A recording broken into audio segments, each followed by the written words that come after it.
Kavathemahankal police स्टेशनच्या हद्दीत tiger जुगाराचं खुलेआम थैमान। रत्नागिरी नागपूर समुद्री महामार्गावरील बोरगाव टोल नाका, जो की कवठेमंकाळ पोलीस स्टेशनच्या हद्दीत येतो, येथे प्रवाशांसाठी थांबा म्हणजे प्रवाशांची जुगार माफियांकडून आर्थिक फसवणूक असा नवा प्रकार सर्रास सुरू आहे।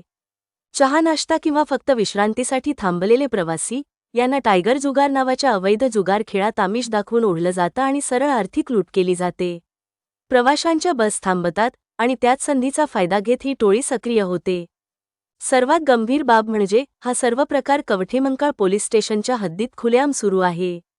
अजिबात भीती नाही, अजिबात बंदोबस्त नाही, जुगाराचा बाजार भरतोय आणि प्रवाशांची आर्थिक लूट सर्रास चालू आहे। मग प्रश्न हा निर्माण होणारच की पोलीस यंत्रणा नेमकी करतंय तरी काय? पोलीस स्टेशनच्या हद्दीत हे जुगार बिनधास्तपणे सुरू आहे, मग पोलीस प्रशासन आपल्या डोळ्यावर पट्टी का बांधत आहे? का नाही या टोळ्यांवर कारवाई केली जात आहे? यामागे कोणाचा हात आहे?